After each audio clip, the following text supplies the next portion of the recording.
ఇట్లా అదే కొంచెం ఆగురు మీ అందరూ ఇంకా చెప్తా మీరే సైడ్ అయిపోతున్నారు ఫోటోలు అదే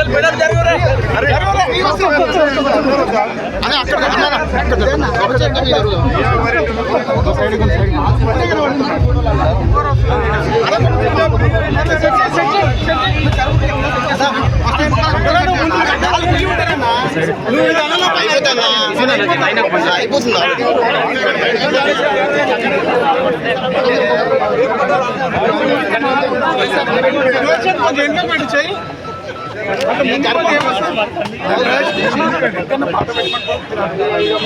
ప్లీజ్ జరగండి ఇంకా జరగండి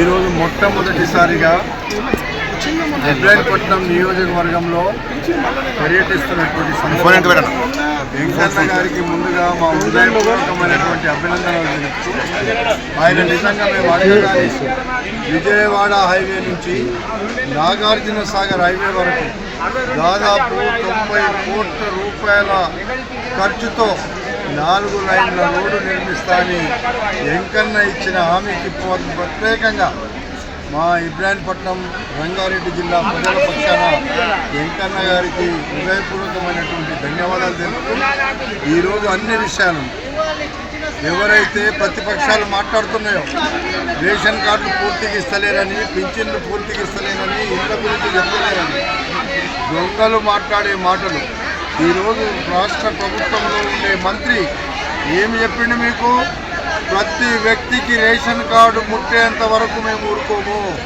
ప్రతి ఇంటికి రేషన్ కార్డు వస్తుంది ఎవరో చెప్పే మాటలు నమ్మకండి అని చెప్పడము అంటే ఇంతకంటే ఎక్కువ నిదర్శనం ఏం కావాలి ఈరోజు రేవంత్ రెడ్డి గారి తర్వాత మంత్రివర్గంలో సీనియర్ మంత్రిగా ఉన్నటువంటి మరి వెంకన్ననే చెప్పినాక ఈ దొంగల మాట నమ్ముతారా వెంకన్న మాట నమ్ముతారా మీరు అర్థం చేసుకోండి రేషన్ కార్డు అప్లై చేశారు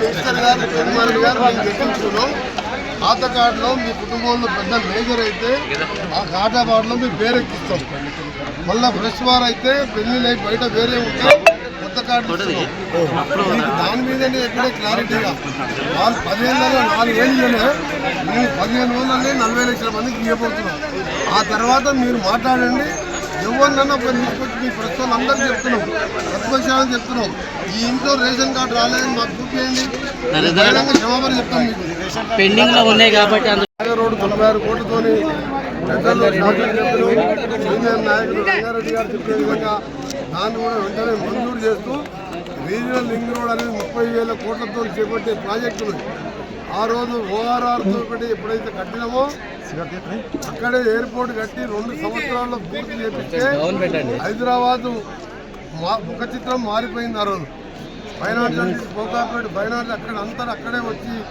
ఇలా ప్రపంచ పటంలో హైదరాబాద్ ఉన్నదంటే అప్పుడు 2004లో కాంగ్రెస్ పార్టీ ప్రభుత్వం రాజశేఖర రెడ్డి గారి నాయకత్వంలో చేపట్టిన ఓఆర్ఆర్తో పాటు పివి నరసింహ ఎక్స్ప్రో కానీ మన మెట్రో రైలు కానీ ప్రపంచ స్థాయి మెట్రో రైలు ఉన్నదంటే హైదరాబాద్లో భారతదేశంలో బెస్ట్ మెట్రో.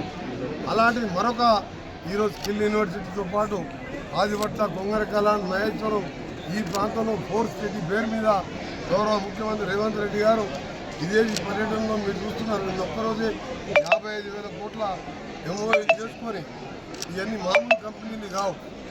అందుకనే ఈ ప్రాంతాన్ని ప్రజల వారీగా దీన్ని ఎక్స్టెండ్ చేసుకుంటూ హైదరాబాద్ విజయవాడ జాతీయ రహదారిని కూడా మేలో 6 లేన్ జాతీయ రహదారి గ్రీన్ఫీల్డ్ హైవే కూడా శాంక్షన్ చేయడానికి వారికి ఇప్పటికే ప్రతిపాదనలు 6 లేన్ టెండర్లు కూడా పిలవడం జరిగింది. దాన్ని కూడా పూర్తి చేయడం ప్రతి ఒక్కరికి ఈ గ్రామ సభలలో రేషన్ కార్డుతో పాటు రైతు భరోసాతో పాటు ఇందిరమ్మ ఇళ్లతో పాటు ఈ ఎక్కడో నిర్ణయిస్తలేము గ్రామ సభలోనే అర్హులను నిర్ణయిస్తున్నాం. గతంలో వీళ్ళు 10 లక్షల రూపాయల దళిత బంధు బట్టి ఎమ్మెల్యేకి ఇచ్చి నువ్వు అమ్ముకోపో అంటే 50% కమిషన్ తీసుకున్న రోజులది. ఇది ఇందిరమ్మ రాజ్యం.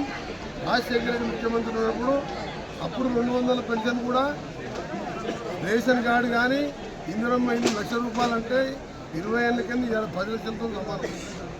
ఎవరైనా ఇల్లు లేని వాళ్ళు ఉన్నారంటే ఒక చెయ్యి ఎత్తామంటే ఒక చెయ్యి పైకి లేని ఆ విధంగా మళ్ళా ఇవాళ ఇందిరమ్మ రాజ్యం అందరికీ ఇస్తున్నాం. 40 లక్షల రేషన్ కార్డు కొత్తగా ఇస్తున్నాం. హరీష్ రావు కేటీఆర్ మైండ్ బ్లాక్ అయింది. ఇక టోటల్గా మన బ్లైట్ మన పార్టీ ఫ్యూచర్ లేదు, మళ్ళా కాంగ్రెసే వస్తుంది, మన పార్టీ పనైపోయిందని చెప్పి లేనిపోని విమర్శలు చేస్తున్నాం. మేము విమర్శలను పట్టించుకోం, సలహాలు ఇస్తే స్వీకరిస్తాం. రాని వాళ్ళు ఉంటే మీరు అప్లికేషన్ పెట్టుకోండి. రేపటితోని గ్రామ సభలు లాస్ట్ కాదు, గ్రామ సభలు అనేది కంటిన్యూస్గా నడుస్తూనే ఉంటుంది. అలాంటి మీరు ఎల్లుండి వచ్చి అప్లికేషన్ పెట్టుకోరి, మళ్ళీ సోమవారం వచ్చి అప్లికేషన్ పెట్టుకోండి. వెంటనే రేషన్ కార్డు, ఆ రేషన్ కార్డు మీలాగా దొడ్డు బియ్యం, అది మనుషులు తినే బియ్యం కాదు, ₹50 కిలో సన్న బియ్యాన్ని 1వ తారీఖు నుంచి జనవరి 1వ తారీఖు వెళ్ళి అన్ని పేద కుటుంబాలకు పిల్లకాడు ఓటర్లకు సన్న బియ్యం ఇవ్వబోతుంది. పోరాటం చేసింది, పార్లమెంట్లో కొట్లాడి ప్రైమ్ మినిస్టర్ నుంచి మినిస్టర్లతో కొట్లాడి. ఆ రోజు చెప్పినాం కదా, ఫార్మాసిటీ ఉంటే నువ్వు ఫార్మాసిటీ ఉంటే ఆదిపట్లో ఉంటావు, నువ్వు పట్ట పుట్ట చదువుకొని ఉన్న ఎకరం అమ్ముకొని పోతావు. నువ్వు ఎయిర్పోర్ట్ కాదు, తుర్కెంజాలు కాదు, ఇబ్రాహీంపట్నం కాదు, యాచారం కాదు, మంచాల కాదు, ఖాళీలు అవుతాయి. 14,000 ఎకరాల 10,000 ఇండస్ట్రీలు వస్తే ఆ రోగాలకు ఉంటాం మనం. ఒక సిరీస్తోనే ఎల్బీ నగర్ ప్రాంతం మొత్తం 20 కిలోమీటర్లు ఉన్నాయి. దాన్ని మేము ఈరోజు అన్న మాట కట్టుబడ్డాం. ఫార్మాసిటీ లేకుండా skill university, course university, Amazon data centre 45,000 కోట్లు అంటే మేము చెప్పిన మాట నిలబడ్డమా లేదా? ఆ రోజు ఇదే అప్పుడున్న ఎమ్మెల్యే అసైన్డ్ భూమిని కొని ఫార్మాసిటీకి అప్పచెప్పిండు. అంటే మనల్ని సంపనీక ఇవాళ కాంగ్రెస్ పార్టీ ఇందిరమ్మ రాజ్యం, సోనియా గాంధీ ఇచ్చిన తెలంగాణ రాష్ట్రం, పేదవాడు బతకాలి, ఫార్మాసిటీ అనేది ప్రజలు లేని ప్రాంతాల్లో ఉండాలి. మనం వచ్చిన 3 రోజులకి డిసిషన్ తీసుకున్నాం. ఎవరెన్ని అన్నా కానీ అదే ప్రాంతాలు అనుకున్నట్టు భూములు సేకరించి వదిలిపెడతారు అనుకున్నాం. ఇవాళ అమెజాన్ 3 కోట్లతో ఇక్కడ బ్రిడ్జ్ కూడా నిర్మించడం జరిగింది. దాంతోపాటు మరొక 96 కోట్లతో నూతనంగా